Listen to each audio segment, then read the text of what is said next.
छत्तीसगढ़ में बीजेपी के पूर्व मंत्री ने की सारी हदें पार। पूर्व मंत्री राजेश मूनत ने पुलिस को दी गालियां, सबके सामने वर्दी पहने पुलिस कर्मियों का किया अपमान। फिर पुलिस ने की ताबड़तोड़ कार्यवाही, बीजेपी के पूर्व मंत्री को किया गिरफ्तार। खबर में आगे बढ़ने से पहले लाइक कीजिए इस वीडियो को और चैनल को सब्सक्राइब करने के बाद घंटी बजाना बिल्कुल ना भूलें। दरअसल केंद्र में भारतीय जनता पार्टी की सरकार है, इसी वजह से कुछ भाजपा के नेता और मंत्री गुंडागर्दी कर रहे हैं, पुलिस कर्मियों का अपमान कर रहे हैं। बीजेपी नेता पुलिस को सबके सामने बेइज्जत कर रहे हैं, पुलिस कर्मियों को गालियां दे रहे हैं। हाल ही में छत्तीसगढ़ से एक ऐसा ही मामला सामने आया है और ऐसे में देखा जाए तो छत्तीसगढ़ में कांग्रेस की सरकार है और भूपेश बघेल छत्तीसगढ़ के मुख्यमंत्री हैं। छत्तीसगढ़ में भारतीय जनता पार्टी के पूर्व मंत्री राजेश मूनत सबके सामने पुलिस कर्मियों को गाली दे देते हैं, जिसके बाद पुलिस बीजेपी के पूर्व मंत्री राजेश मूनत को गिरफ्तार कर जेल में डाल देती है। लेकिन अब आप वीडियो पर नजर डाली जिसमें बीजेपी के पूर्व मंत्री पुलिस को भद्दी भद्दी गालियां दे रहे हैं, सरेआम दादागिरी दिखा रहे हैं, पुलिस का अपमान कर रहे हैं।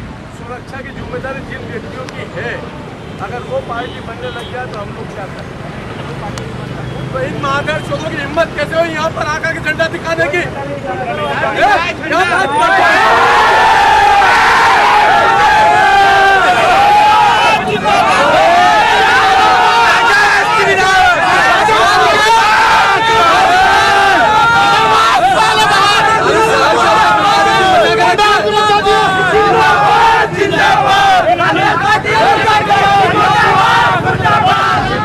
दोस्तों आपने वीडियो में देखा किस तरह बीजेपी के पूर्व मंत्री राजेश मूनत और उनके समर्थक हंगामा कर रहे हैं, पुलिस के सामने दादागिरी दिखा रहे हैं। हालांकि छत्तीसगढ़ की पुलिस ने बीजेपी के पूर्व मंत्री राजेश मूनत को गिरफ्तार कर जेल में डाल दिया है। एनडीटीवी ने इस खबर को लिखा भी है। छत्तीसगढ़ में बीजेपी और कांग्रेस कार्यकर्ताओं में विवाद, पूर्व मंत्री राजेश मूनत गिरफ्तार। दरअसल छत्तीसगढ़ की राजधानी रायपुर में आज खूब हंगामा हो रहा है। केंद्रीय उड्डयन मंत्री ज्योतिरादित्य सिंधिया को काले झंडे दिखाने पहुंचे कांग्रेस के कुछ कार्यकर्ता और बीजेपी के लोगों के बीच कहासुनी और धक्का मुक्की हुई। इस हंगामे पर पुलिस या कार्रवाई को लेकर पूर्व मंत्री राजेश मूनत भड़क गए। पुलिस अधिकारियों के साथ उनकी तीखी बहस हुई, जिसमें बीजेपी कार्यकर्ता और पुलिस में विवाद बढ़ गया। पुलिस ने बीजेपी कार्यकर्ताओं को गिरफ्तार कर लिया। पूर्व मंत्री राजेश मूनत को भी पुलिस ने गिरफ्तार कर लिया। राजेश मूनत ने विधानसभा थाने से वीडियो जारी किया है। राजेश मूनत ने वीडियो जारी कर कहा कि पुलिस ने बेरहमी से मारपीट की है। हालांकि बीजेपी मंत्री की गिरफ्तारी के बाद छत्तीसगढ़ में बीजेपी के नेता और कार्यकर्ता हंगामा कर रहे हैं, पुलिस की कार्यवाही का विरोध कर रहे हैं। कुल मिलाकर देखा जाए तो बीजेपी के पूर्व मंत्री राजेश मूनत को गाली देना भारी पड़ गया है,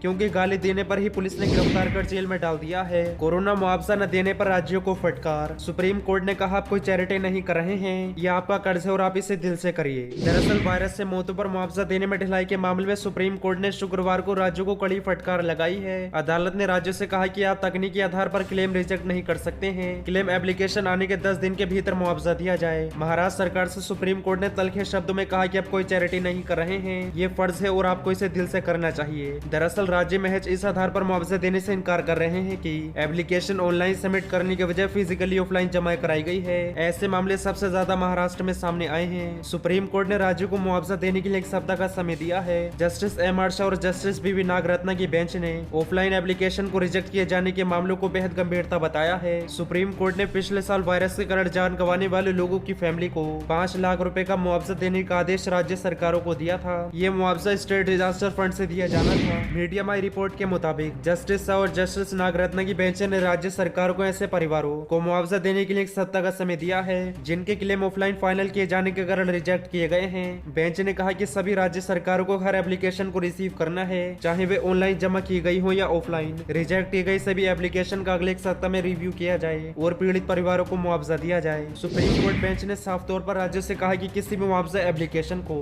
रिजेक्ट करने का अधिकार उसमें तकनीकी खामी नहीं हो सकता। बेंच ने राज्य को मुआवजा एप्लीकेशन का रिव्यू करने के लिए डेडिकेटेड ऑफिसर को नोडल ऑफिसर के तौर पर अपॉइंट करने को कहा है, जो कम से कम चीफ मिनिस्टर सचिवालय को डिप्टी सेक्रेटरी रैंक का होगा। यह अधिकारी मुआवजा देने का निर्णय करेगा।